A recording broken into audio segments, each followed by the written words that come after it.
Hey, everybody, this is Brian Finnerty from Macabre Daily, and I am super excited to be joined today by Moshaty, who is joining us from over in London. Um, Hi. thank you for joining us today. How are you? Oh, good, good. I'm excited to be on here. It's interesting. You're taking stuff from obviously a different time zone or people that, contact me that don't know that I've moved, that I'm all the way over here. It's just great to still have that connection with through the horror community in the States. It's been really lovely to have Oh, these conversations. for sure. So I feel like probably a lot of people listening probably already know who you are because you're like one of those people who just seems to be everywhere in the horror You world. know, Um, you certainly make the rest of us look lazy by how much you're doing. oh no, no. Hopefully there's people that don't know me and this is a brand new introduction and I haven't gotten on your nerves yet. But no, yeah, I think that for me, because I got asked this a couple months ago when a of mine, um, Sheree Bohannon, who does Blurry Massacre and Nightmare on Fear Street, excellent podcaster, horror journalist. We were doing a podcast about Pet Cemetery too. And she The was just like, classic. every time I turn around, yeah, every time I turn around, you're doing something else. Or, oh, I forgot to tell you, I'm also doing this. And she's like, what? Why are you doing so much? Like, when do you do it all? And I just think that I'm one of those people that is very much like, what is that? I like that. I want to do that. And I just do it.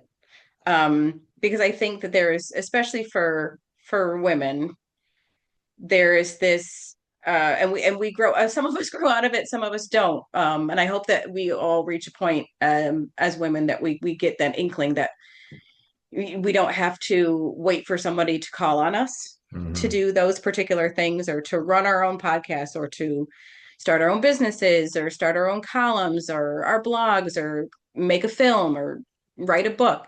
I think that there's, at least for me, was always raised to believe that I had to sort of wait my turn or just sit there and be exceptional, in the hopes that somebody would call on me. And then, it's a very much boomer way of being like, just go in and hand in an application. Like, you know what I mean? Like, did you hand in an application Yeah. or did you hand in a resume? Just go door to door and hand in Pull like, yourself up by your oh, bootstraps pull and yourself just up by your bootstrap. Exactly.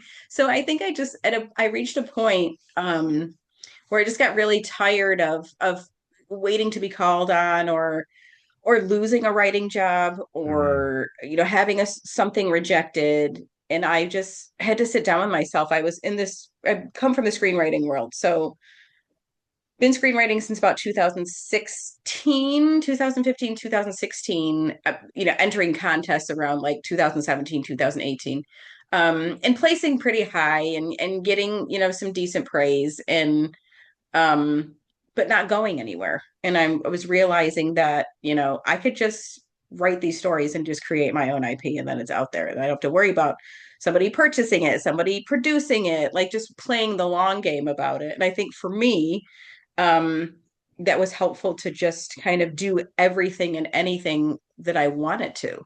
mhm. I really did, excuse me, take a lot of the stories that are in my first novella, Love the Sinner, were short screenplays. So at least Okay. four of them in that book were short screenplays that I turned into prose. And I was just like, I really love this. I really got the bug for coming from the screenwriting world into the literary piece and just being like, what else can I do? Oh God, I really love writing for like horror films and horror TV. Like I really love that. Oh, we're making a film. Well, we're producing a series of short films, with a collective called Nick's Horror Collective, Mm, and yeah. we created 13 Minutes of Horror, which was a film challenge. It was a film challenge of 60-minute horror films. We pieced 13 of them together, and they were for women identifying and non-binary creatives to send their films to. And we were really looking for a platform that would be okay with it. And we talked to a couple of people, and they were just like, "It's cute, but we really don't have room for it." Um, but we ended up having a really great conversation with Shutter, and Shutter was like, say less, like when do we do this? Like when do we get this going? And I think from that moment on, especially being surrounded with other women that were of my age, we were all in our 40s. Mhm. Um, and it was just like that was my alarm bell that was just like, just fucking do it. Oh, sorry. So you just do it. Oh no, speak freely here. Sorry. Okay, cool. I was like, there's a child.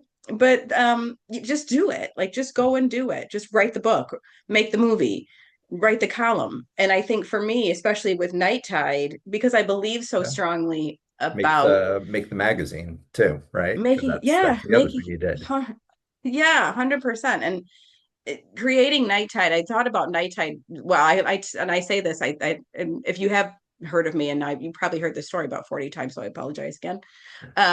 But I created NightTide like on my couch, and it was initially underneath the Nick's Horror umbrella to get traction on it because people understood who we were, and Mhm. people made the connection between us and Shutter and reputability, and we really wanted to focus on our initial diversity standpoint, which was like elevating and celebrating marginalized creatives in horror.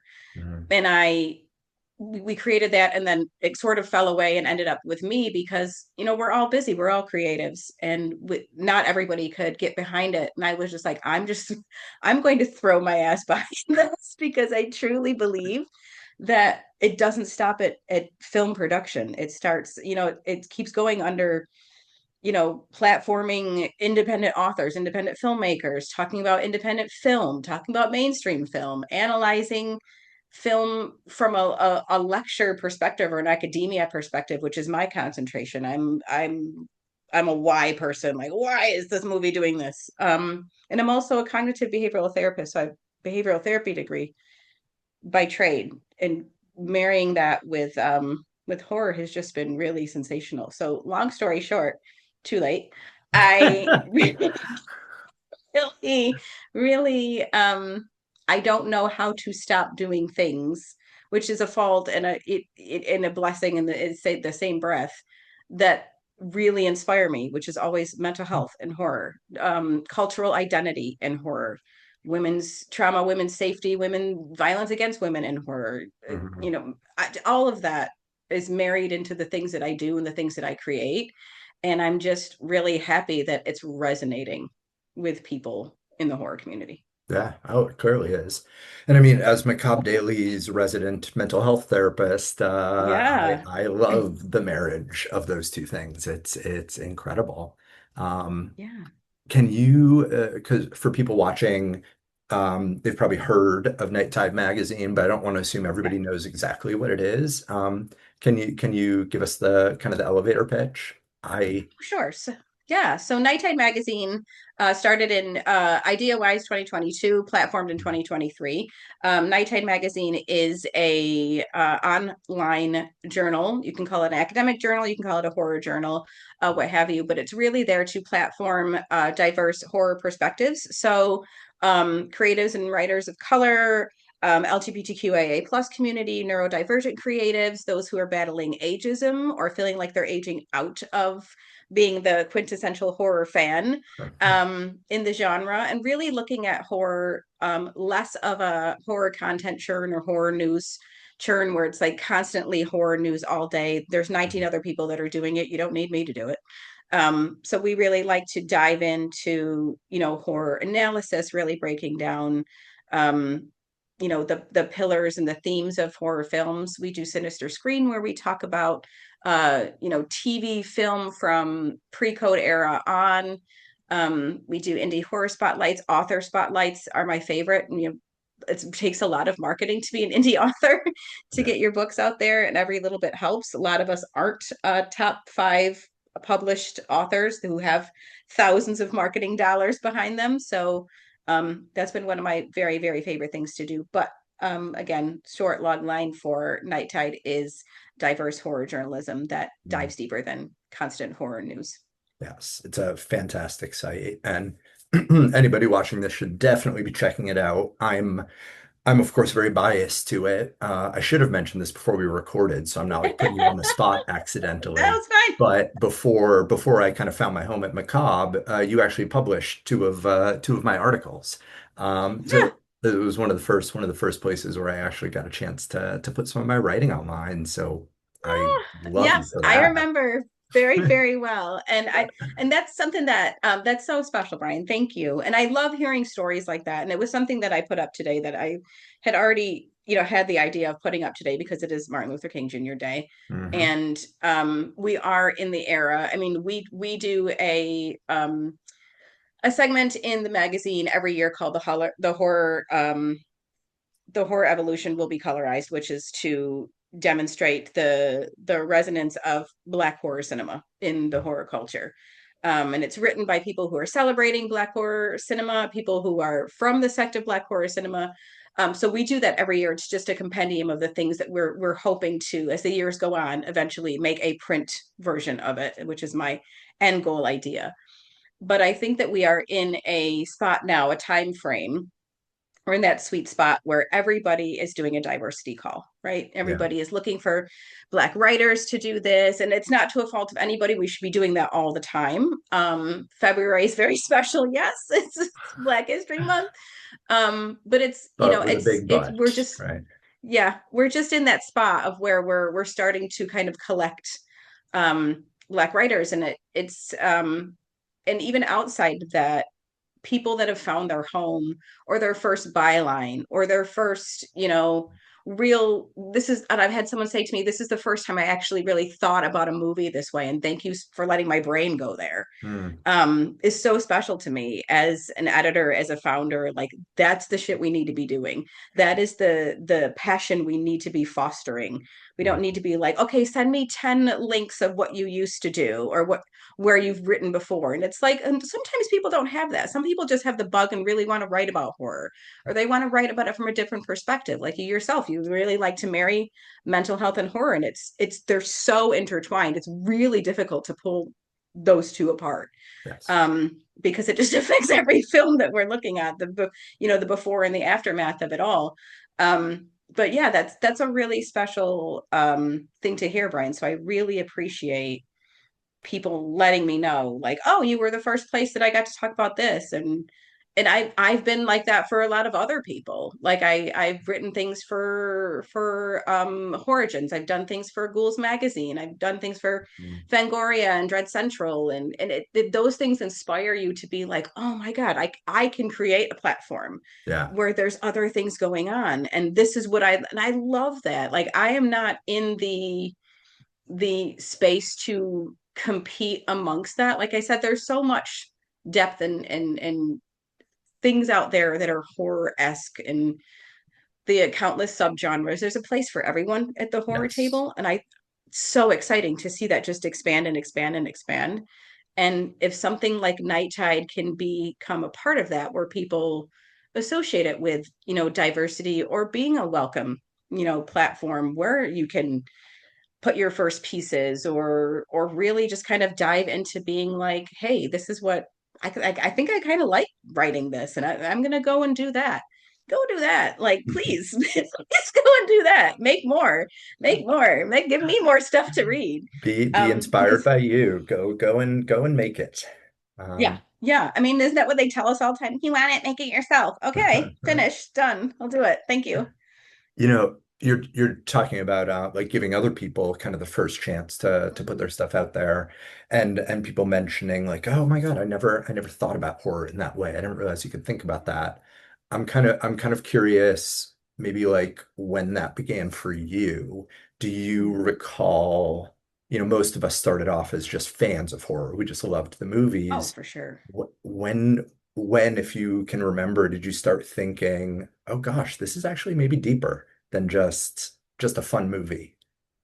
Yeah, I would probably have to say around probably my high school year, maybe like my junior year, Hmm. because at least where in my curriculum, I graduated out of New York State. So in my curriculum, like, you only had to take like people are going to get mad at me. It's not bullshit courses. They're not bullshit courses. I Courses went through you a can't program wait to like get through. that.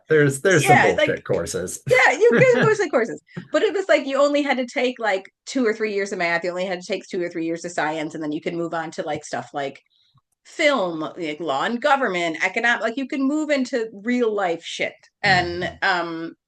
I started getting into creative writing, and I fell in love with creative writing. My creative writing teacher, um, I think his name is Louis, Mr. No Silly, and I don't know if he has passed, but he was such an influential person on me that was just like, just write it. Mhm. Like I was like, yeah, but I don't know if it's a good idea. And he was like, well, you don't know if it's not down. And I've always lived by that philosophy of like, oh my God, it's really if you don't get it down, like you don't know if it's good or bad, just like get it out. Yeah. And I think I started really writing about that around the 90s time. That was like, um, Buffy time, and getting into college, and the new Twilight Zone's coming out, and just Ray Brad these things in syndication, like Ray Bradbury Theater, who Ray Bradbury is a huge influence on me in my Yeah. my literary work. But I think it was like then when I started watching, like, oh gosh, like stuff like Beyond Belief, and really kind of diving into maybe it is much deeper than just enjoying it. Mhm. And why are they doing that? What makes people do that? And I think that as I got into being, I would probably say, if I can pinpoint it, the bug probably came when I was in high school, but if I can pinpoint it, I think it was when I became a young mom. Mhm. Um, Okay. because I think becoming a parent really messes you up for Oh, a little bit. yes. Show of hands. I think it, and not to say like in a terrible way, but it really makes you reevaluate a lot of things, and Mhm. it makes you think a lot deeper on things. It makes you think about, number one, your own mortality, which you didn't really want to think about until you created another human being, and then you're just like, oh my gosh. But it also just makes you think about how stories and the world affect you, and things that you're afraid of, and things, mundane things, Mhm. that you shouldn't be afraid of. Not like train accidents, bus accidents, things like that, but just like, oh gosh, like I would be terrified if this happened. Oh, I'm alone with my baby. What if the stranger knocks at the door? Like, Mhm. and I was a young mom whose husband at the time was in the military, so gone all the time, with just me and Okay. my baby. So I was always thinking of like, invasion, absolutely, please don't happen right now. That would be great if it didn't. But I think that fear, um, and that questioning got me on the road to thinking about horror films differently, Mhm. not only from like a potential survivor perspective, but from all of the different ways we think about horror as being a comfort movie. Yeah, it's scary, but I like watching it over and over again. Why? Um, what is this horror movie trying to say? And I think that that's where I started to get very defensive about the genre, because as we know, horror has been very much othered, and it's not prestige, and it's not this, and it's Mhm. not that. It's just starting to get elevated.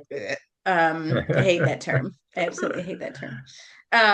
But I think that, yeah, probably say when I became a parent, I started to watch horror more and evaluate it more Mhm. than from a perspective of someone who really dug in and was like, what if this happened to me and I couldn't do anything about it? Oh, absolutely. I can I see that. guess. I mean, God, even just watching like The Lion King now is so Oh my much God. different for me now that I'm a parent. So, to say nothing Yeah. of like the horror genre and the things that are depicting true terror and fear. Oh, that stuff Yeah. gets me in a way that it never did before. Yeah. And it's just, it makes us think like, and then it makes us also very, not only just protective of like our children, but like protective of the world that kind of orbits them. As we know, the world is doing wild things right now. But I feel like as a parent, you try to, you try your best to shield them away from things of that nature. And then we step into, writing and creating horror that is like very tense and very dangerous and very horrific. And I think it's just, there's two sides of the same coin of being like, I wouldn't want this to happen to somebody that I know, but I'm very comfortable writing it about people that I don't. Mhm. I think, and analyzing the people that I don't know. I Uh, think we're in such a great spot for, analyzing horror from so many different perspectives, especially a mental health perspective. yeah. Not only as a, reactionary device, but, what horror does to the characters after all of this in the film is said and done. Like it's just a very like credits. It's like, well, what happens to their mental state after, Jason's not where you left him? Oh, yeah. Like, what, Or what poor, what poor, happens? poor Sally in the back of that pickup truck. We all looked in her eyes and were like, nope, you are not okay, girl. Nope. She's like, it's hilarious, but it's not.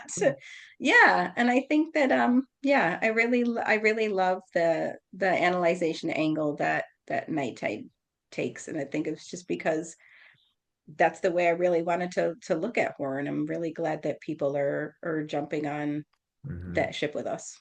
Yeah, for sure.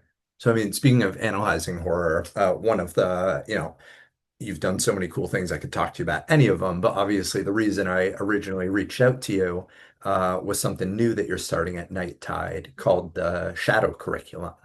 Um, Yeah, yeah, can I'm excited about that. Oh, it sounds so cool. Can you I'm Yeah. gonna pretend I don't know anything about it. And can you can you tell me a little bit about it? Can you tell us what Yeah, it's all about?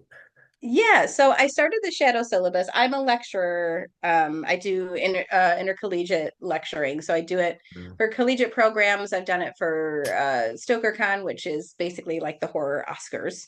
mm, We absolutely love it, the Bram Stoker Awards. I've done it there. I've done it for Miskatonic Horror Institute, BFI lecturing on horror and cinema, especially women's in horror cinema. mm, But what I love about the shadow syllabus is I wanted to make sure that when I'm educating on horror, that it's something people can take their time with. It's mm. really difficult to, as adults or anybody who has a busy life and is like quite time poor, um, to learn things. Like we've got like apps that are just like, oh, learn this history in 10 minutes. And it's like sometimes that's all we've got, right? Is 10 Yeah. minutes to learn something. So initially, from the baseline, I was like, I need to do this pre-recorded to let people do it at their own pace because number one, that's Mm. only fair. And some people like to rewatch things or run it back or make notes. And the Yeah. shadow syllabus really takes a lot of what we've been doing at NightTide in the morbid minds category, which is very um, deep divey, analytical, academia speak, very front loaded from a psychology standpoint, or really just Mm. diving deep. But I wanted to do it in a way where I wasn't talking about things that you have heard before. Like I had done a quick video about the films that we're going to be doing. January is the possessed, the theme of the possessed. No. And I had a quick conversation with my manager about it, and it was just like, oh yeah, like Exorcist and like this, and I was just like, I don't want to talk about that. Like That everybody's talked about the that was Exorcist. You the don't need to first hear thing it I from me. noticed when I saw that. I was like, oh, The Exorcist is not mentioned here, which No, is no, not at all. refreshing for good reason. Yeah. So the shadow syllabus, reason why I call it a shadow syllabus is that I want the information to sort of sneak up on you, but always kind of be in the back of your mind when you look at other movies that we're going to talk about. Hmm. Because yes, we're talking about the theme of possession, but we're also talking about that's my take my dog out alarm. Um, but we're also, we're talking about the theme of possession, but we're also talking about belief, and we're talking about inheritance, and we're talking about how sometimes Hmm. that possession is passed on through genealogy. It's passed on through whispered myths. It's not invaded into the body. And what does that type of possession look like? How does it behave culturally? Hmm. How does it behave in the community? Does it infiltrate the community? And how do we look at, movies like that going forward? How do we look at movies that have things like mass hysteria in them? Hmm. um how do we look at movies that are, something like Hereditary, Yeah. that is a genealogy, it's a lineage possession that goes on. but I want it to be, very self-led and have a conversation about it the next day. Should It's a very optional Q&A the following day if there's like something you really want to get off your chest, or something you really want to, talk through about an idea you had from the lecture. We give you the space to do so, which I also think is really fair to be like, oh, that I because we've all have horror ideas now that we're analyzing horror and being more journalistic in the ways that we write about it, and our interests get into that. There's always a space where we're just like, oh god, I want to talk to somebody about it, or we've seen a film where we're just like, oh, about it. I want to create that space in the syllabus, so hopefully, people really enjoy it. We've had a decent number of ticket sales, which I'm really excited about, but also like really nervous. So I Isn't hope that the people like double-edged it. thing? You put something out there and Yeah. you're just like, Oh, it's is like putting your anybody baby going out to there. pay attention? And then when people Yeah. start doing it, it's like, oh my God, people are paying attention. Right? It's like, please love my baby, but please don't love my baby that much. But yeah, I'm really excited about it. It's something that I wanted to do for a long time. Yeah. Because like I said, it's for me, for someone who's just like, I just want to do it. It's hard to wait for, you put out your thing, the top of every spring semester to colleges and say, this is what I'm doing this year, and you'll get like crickets for 2 months, and then you'll have somebody say, oh, we're really thinking of spring semester next year, and you're just like, oh, okay, I guess that's fine. So it's like not waiting for permission, just doing it. And I've had Yeah. enough feedback on the ways that I write in Morbid Minds, and the angles that I come from, for people to say, hey, you should really talk about that. And that's inspiring to me, that people are not only getting what I'm trying to do with it, but understand the motivation and the knowledge behind it. That means very, very much to me, Yeah. to have that support. So I hope people dig it. Yeah, I Oh, hope I'm people sure. like it. Well, and I like the whole idea of having the first day pre-recorded. Like you said, you want it Yeah. to be available and accessible for people. It kind of feels like in some ways you were thinking about your younger self, this young mom with a kid, and like Mhm. they're not,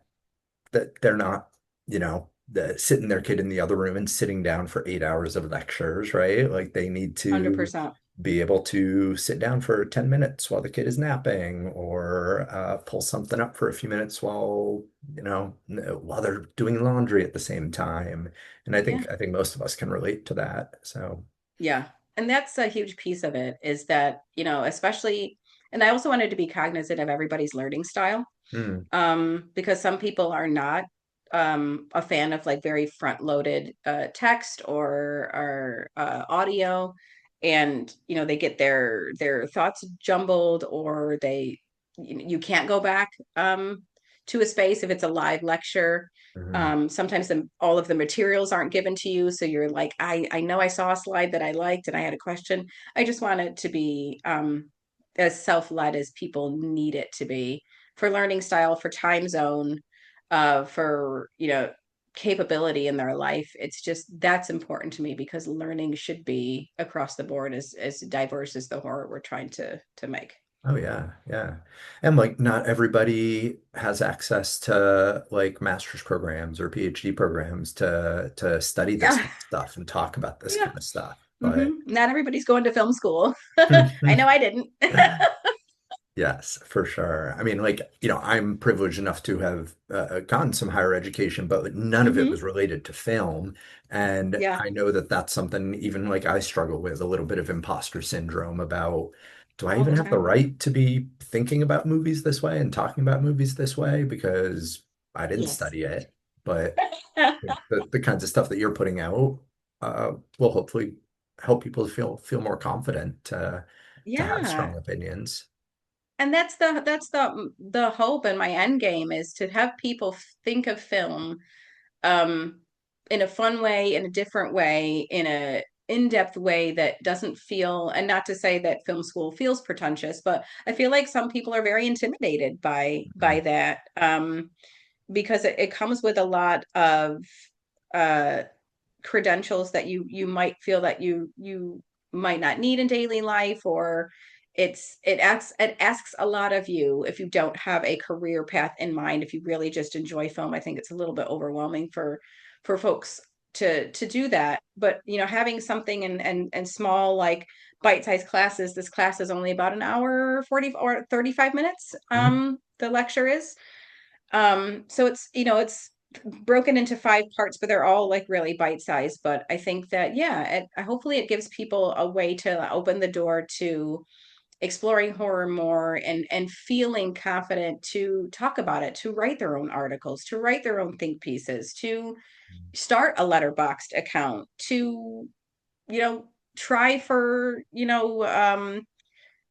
congregations and clubs that talk about film. Like, I think that this is really what I want to do, is just put more confidence in people's hands to not only enjoy it, but to be able to vocalize why. Mhm. um that's just a really cool end game for me, if that makes sense. It's just, that just popped into my head. Oh, definitely. Are you able to share? So, like, your first month is going to be about possession. Do you have a Yes. sense of what any future themes or topics are going to be? Yes, yes, I do. So and this is the first time I'm talking about it, so this is really exciting.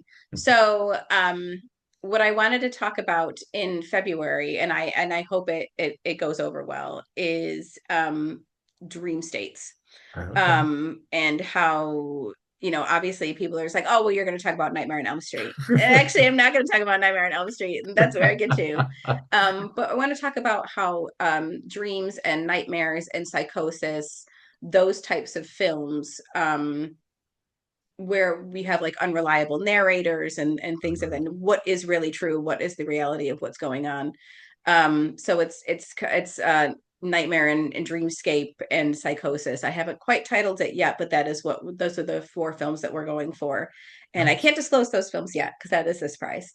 But yeah, I really want to do something that just looks for different films than what we're used to, in if you pick something out of that genre. Because if you say dreams, people are going to be like, Nightmare on Elm Street obviously is going to be the first sect that you try. But really what Yeah. I want to do is expose people also to global film.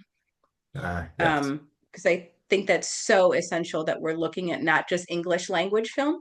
Hmm. um that's those same ideas and those same nightmares and fears and um practices and lineage that we'll be looking at in January's The Possessed is incredibly relatable, without borders. Hmm. Infection, not being able to save your child, something happened to your child and you can't really do anything about it. And you don't, helplessness, and having to bow to generational expectations, like not understanding what's happening to your body. Like, all of these things are incredibly relatable, um without, through that language barrier. So you turn your captions on and enjoy. That's all I can say. Like, expand your horizons, man.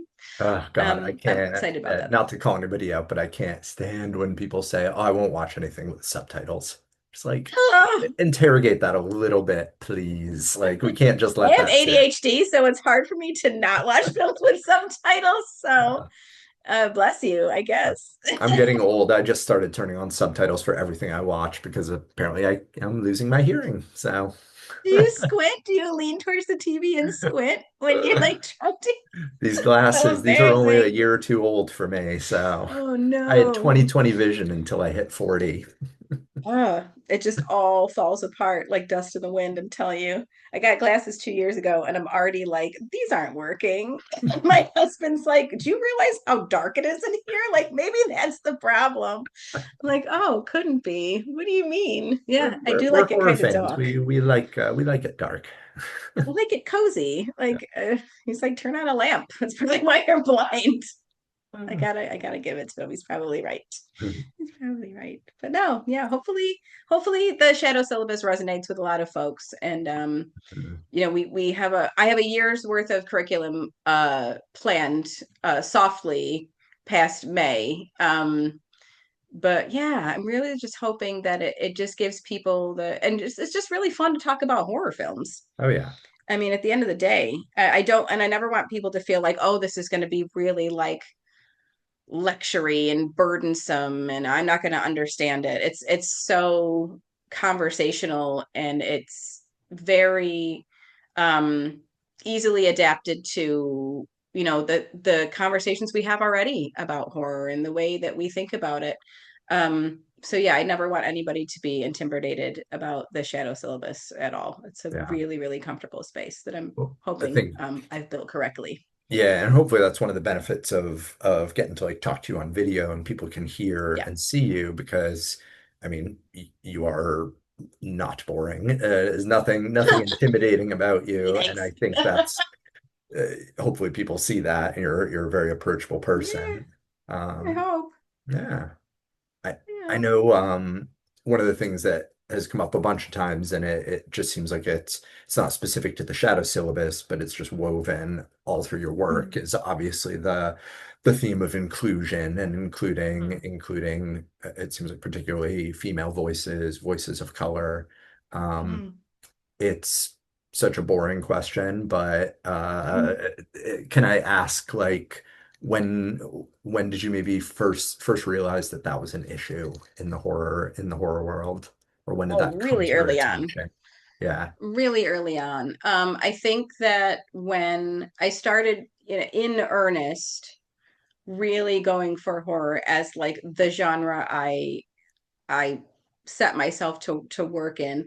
I mean, I do, and as a screenwriter, I work in comedy as well as horror. Hmm. So I mean, it's funny to have the pendulum swing both ways because both of them evoke a reaction out of you for very Yeah. different reasons. So I think that it's a very strong suit. But when I really just started to dissect where I could fit in horror and what I had to give to horror, even just looking through, the rosters of, old horror magazines and being like, this entire team is white males. Yeah.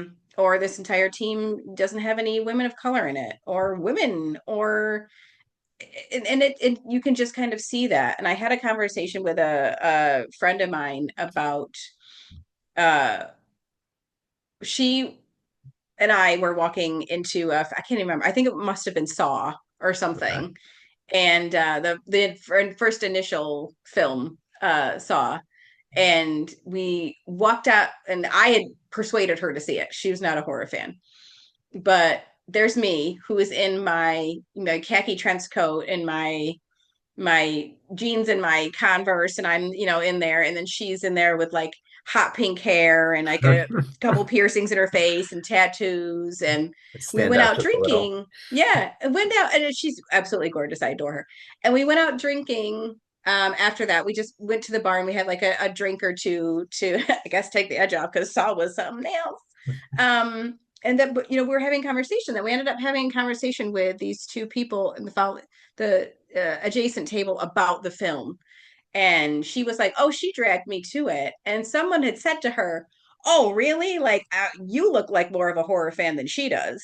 Ah, okay. And I was just like, "Oh, so horror fans are always perceived as being like white and goth and pierced and tattooed." And I was like, Mhm. that seems really incorrect." Like, really incorrect. But then I started to see that sort of was the expectation of people who were outside of the horror realm. Mhm. Um, that was the expectation of what the aesthetic was, and there was a lot of people that played into that looking at mid 2000s here, and a lot of that, or even early 2000s, where it was very much like tap out shirts and Ed Hardy and Affliction, which my son has Affliction shirts now. It makes me feel really old, but like that was like the look and the aesthetic, like Kat Von D and like Chris Angel and stuff like that was Yeah. very much like the horror look. And I started to be like, maybe they're right. Like maybe this isn't the place for me. Like Ah, yeah. maybe this isn't, and I tried to force myself to be like, maybe I'm just a comedy writer and I'm comfortable writing. I adore writing comedy. Yeah. But And God, the way then we I had a internalize that stuff, it's so yeah.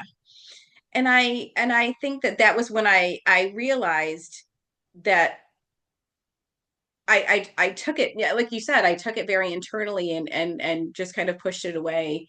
And but it was just something I was just like, but I just really don't want to give this up. So I think I kind of have to stick with it.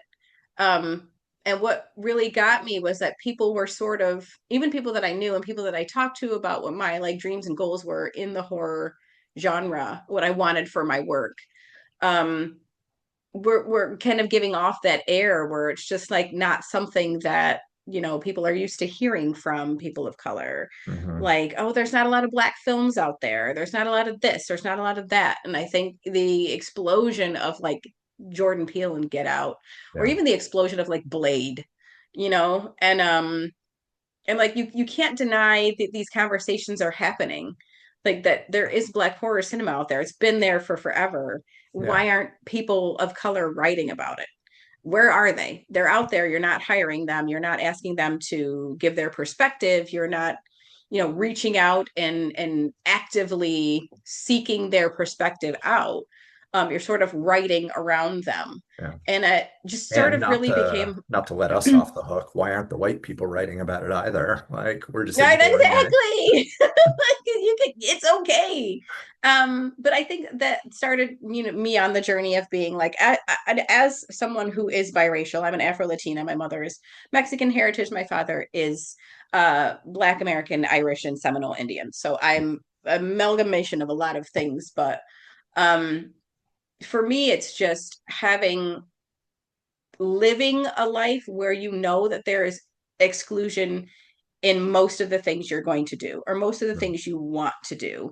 And you have to find where either you create that space yourself or you find what your niche is. Like I said, asking for permission, waiting for permission to be exceptional and then be chosen, um, is really, it came full circle for me. And I think I had an opportunity to write for um, an outlet, and they had said to me, there's just not a whole lot of room right now, which I absolutely get. Because sometimes it gets very congested in these horror streets, and I completely respect that.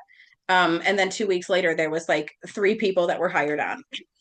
It's just like, so I guess there was. I can guess what they looked like.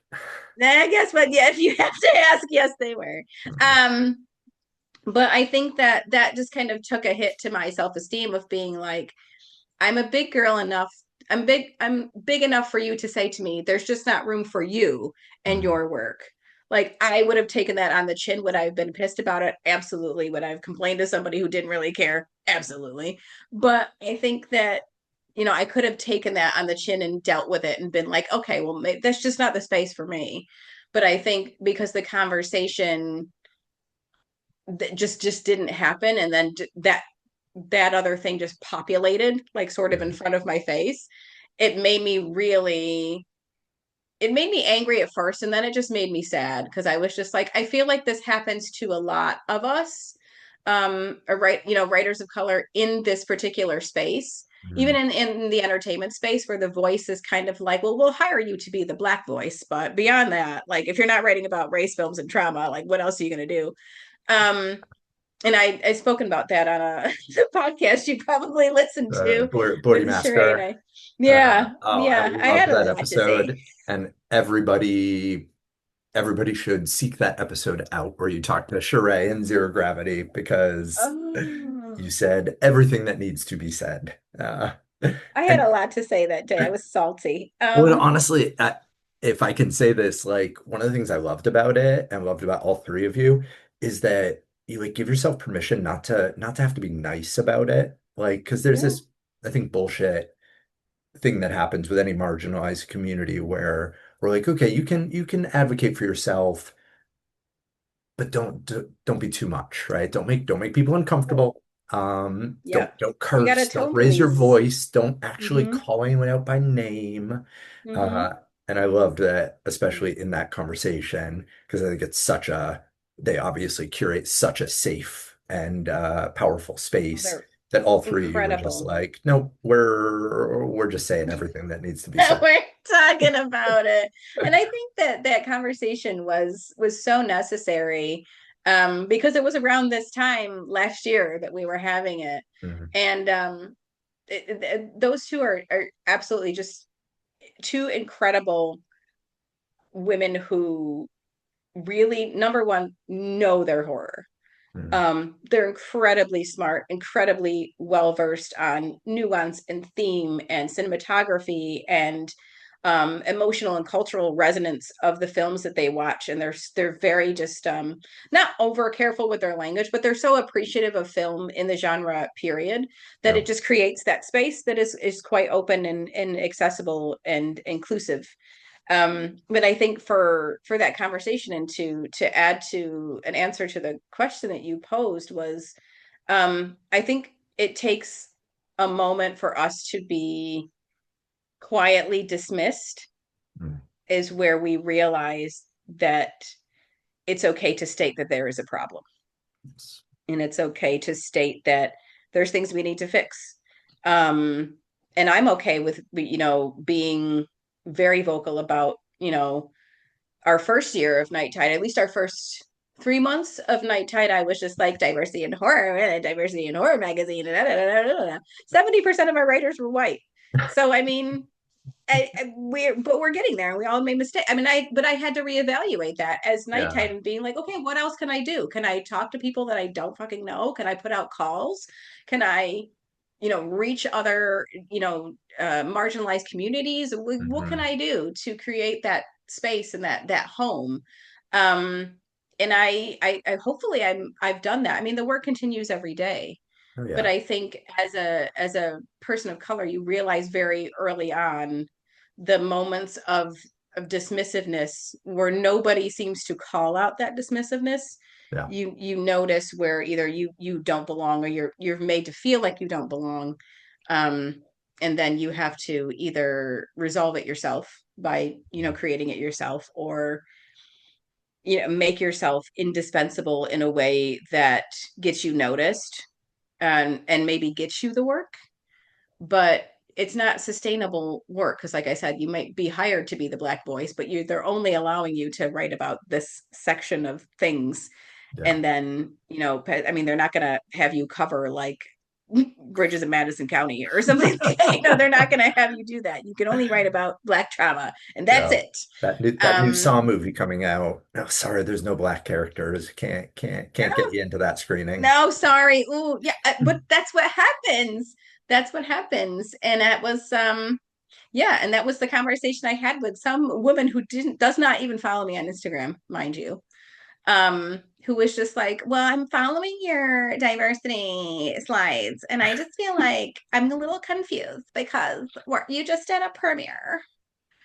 And I I was just like, know she said it "Oh, like that. I know she said it oh like yeah, that. I'm just a little confused. Oh, it's not for me to sort it out for you, but keep your confusion." And I just had to tell her point blank, I'm glad you asked this question. Here's what really happened. 7 of those 9 times I was a white person's plus one, which means they're still not inviting women of color. I'm a woman of color who owns a horror magazine. They're still not reaching out to me, but they're reaching out to the white people that I know. And those white people are being like, holy shit, I'm sorry they didn't invite you. Would you like to come? She's like, ow. I didn't realize. Yes, because we're not friends and I don't talk to you. So that's why you don't know. But I feel like that's that sort of like kernel of, you know, if you as the brown are getting an opportunity, you don't get to draw attention to the fact that others aren't getting an opportunity. Yeah. And Cullen Wade, who just did an incredible book called Splasher Flicks, which is all about like horror and films with pools and how culturally relevant they are. And it's an incredible book. He writes for NightTide as well. And he had an incredible comment that said, "How dare you talk about famine when you yourself have not starved to death?"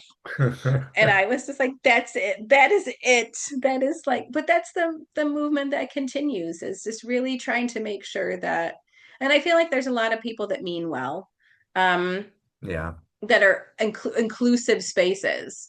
But like I had said, you can be incredibly inclusive, but still not be diverse. Like you can have, safe space for LGBTQIA people. You can have safe space for um, immigrant stories. You can have a safe space for neurodivergent stories. But if everything is just a homogenized space and there is no diverse perspectives ethically and ethnically, then it's inclusive. It's not diverse. And there is a Yeah. difference. And Yes. you can't swap out one for the other. And some people just cognitively don't realize it, and they only kind of work within their sector, and that's great. I mean, we should still be, honoring and making inclusive spaces, but if you really want to do the work and you really want to diversify, you have to move on to your neighborhood, quote Yeah. unquote, It's actually and labor. really expand.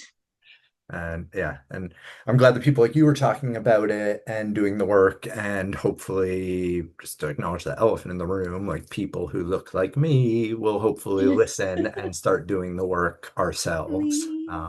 Yeah, I'll probably get yeah. in trouble with Matt, our editor, but like we did our yearly podcast roundup of our favorite horror films of 2025, and we put up the Hmm. article with all of our pictures, and we're looking at it and we're like, shit, it looks like six white guys with microphones again. I mean, two of us are gay, Matt is Mexican, but to the naked eye, it's six white guys with microphones. And so But we it's like, are hopefully having conversations behind the scenes to change that in 2026. but I think what's interesting about saying that, Brian, is the fact that the acknowledgement is there for you. Mhm. And I think that is a huge piece of it. And that is a huge first step, as being like, we're not where we thought we were. And now that we've looked at it, here's some things we might be able to change. It's that assessment that goes a really, really long way in this movement. And I have to say thank you to for you for doing that, for being in your mind, of being like, that we could fix that. And I think that there's a lot of people that say that internally and then don't do any of the work, and then just sort of like kind of keep orbiting and being like, because there were so many people that were, when I started putting up the initial slides about how horror is thriving and like, access is not, people were like, yes girl, absolutely, oh my god, uh-huh. And it's just like, some of you know exactly what's happening and you can yes girl me to death, but you're not going to change what you're doing because you benefit from the spaces that aren't inclusive because you're white. Yeah. So you're not going to rock the boat. You're not going to say anything about it. And I had a conversation with a friend that it was just like, there are going to be also a lot of people that are people of color that aren't going to champion what you're saying because they feel that they're already in positions where they've been really working, trying hard to get to, and they have like a stronger platform, and they don't want to look like they're complaining. Yeah. And it's like, that's also a really shitty spot for us to be in. Because Mhm. when we're talking about it, we want those spaces to be there. And then we get to those points, and then people say, oh God, I don't want to be the problem brown person. Like, I'm absolutely happy with everything that I got, because there are places that make us feel like we should be so eternally grateful for the things that they give us. Yeah. Um, so yeah, it's a weird spot to be in, but I always say acknowledgement is the first step to equitable change. Yes. Um, so you're in a good spot to make that change. It's just Um, knowing that it needs to be done. That's the first yes. step. Hopefully we'll take it beyond that first step. And Matt, sorry, not sorry for putting this on the record. Um, so Mo, I knew this would be an issue, a good problem when I was putting questions together for you, that there were like a dozen different topics I wanted to talk to you about, and this conversation Yeah. was going to be like all over the place in a good way. Yeah. I want to be respectful of your time, even though I could talk about all this for another hour with you. Um, I'm I good. Yeah, I'm good. I really, really appreciate you coming here to Yeah. talk to us. Yeah, of course. Just to recap real quick, so people should definitely find NightTide magazine. You're the Hmm. editor-in-chief there, so people have to check that out. Um, the Shadow syllabus is Hmm. starting later this month on Yep, January January 30th. Yep, 30th. January Okay. 30th. They can get tickets on eventbrite.co.uk. Yes, you can pay in American Doll hairs. That's fine. Um, that's yeah, so that would get you the video link coming directly to you. It's not posted on YouTube anywhere. It's an isolated link Mhm. that is shared with you that you can watch at your own time, and there's optional Q&A the following day. Okay, perfect. And we'll make sure like links and everything will be in our article. You Nice. also, we didn't talk about it, but you have a new book coming out later this year, right? I Claire did. Violence, Oh, Claire Tale. Violence came out. Yeah, Claire Violence came out in October of last year. Oh shit, I'm so sorry. Yeah. No, no, please I keep talking misread about it, my year. please. Please keep talking about it. You don't stop talking about my books. So Claire Violence came out in October, but I do have another book coming out this year. So we definitely talk about that. Okay. So Claire Violence came out in October of last year, and it, to my surprise, it was on a lot of indie horror you can't miss of the fall, Mhm. our favorites of 2025. Like I was flabbergasted about how many people really liked the book, and it's my second short story collection. So these are all based on it's called Claire Violence Tales of Terror and Torment. So each story is uh inspired by a card in the major arcana of the tarot. And yeah, it's such a fun book. There's psychological horror, spiritual horror, supernatural horror, there's body horror in it, there's home invasion, there's a lot going on. There's a lot of really cool things in this book, and it went on a really long journey. It was supposed to be published about 2 years ago, and it just went through some things with, the publisher just wanted to uh do other avenues, which I absolutely respect as an artist, like do the Mhm. things that you need to do. But unfortunately, like my book just didn't make it into the roster for that year. So obviously, I was really brokenhearted. You work on a book for a year, and you get to the point where you're just like, it's finally going to be a tangible thing. Right. So yeah, it was a really difficult year because I didn't know what was going to happen to it, and I submitted it to this press, Tenebris Press, who I just absolutely adore. They're just amazing people, and the books that they put out are just incredible stories. I believe they're a Shirley Jackson winner from an anthology they had that was all trans authors called "Your Body Is Not Your Body." Um, just incredible work, and I sheepishly submitted, and I was like, "So this book's completely finished, but if you want, get it, can." Um, and they got back to me immediately, and they were just like, "Are like, is it? Are you sure? Like, is it done?" And we were just like, I was like, "Yeah," and they were just like, "Oh, we've been wanting to work with you for a while. This is amazing." And I Oh, was like, Me? Like, who do you know who I am? Like, how do you know anything about me?" And we just ended up like getting a really, really excellent relationship. They're just really incredible people, and we had a conversation that summer before Claire Violence came out. No, the year before Claire Violence came out. Um, if I would like to expand their create their nonfiction wing of their press, oh wow. which I am, with a 5 book series called The Annex of the Obscure. And The Annex of the Obscure, Volume 1, The Afterlife, comes out this November. And Ah, it is all about death practices, burial rites, how people look at death and beyond the grave, where we look at like uh, death in the digital age. We look at like Sylvia Brown and mediums and New Orleans jazz funerals and ghostly hauntings and all kinds of things. So I mean, yeah, fun, death, fun, I guess. But well, it's it's always a good time. These are we are your people for like that topic.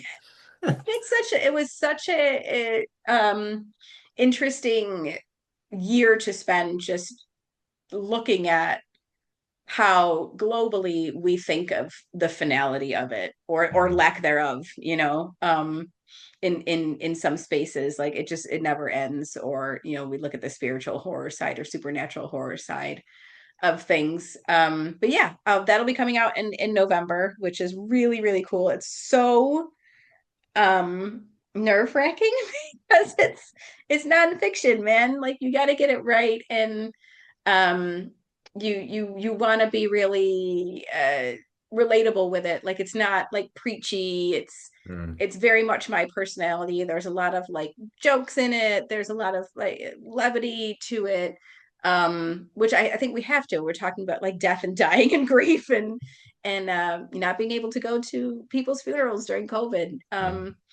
So I think that I hope it resonates with people and like where all of these practices fit within the um the horror genre at large. So yeah, it'll be a really, really fun book. But yeah, please don't stop talking about Claire violence. I need people to buy my book. We will not. And promise you'll come back and talk to us about the new book when it's ready to come Yes. out. Yes, I will. That'd be great. All right. So yeah, so Mo, thank you again so much. And Yeah, of course. thank you everybody out in Macabre Daily World for listening to us. We will talk Thank to you you. soon.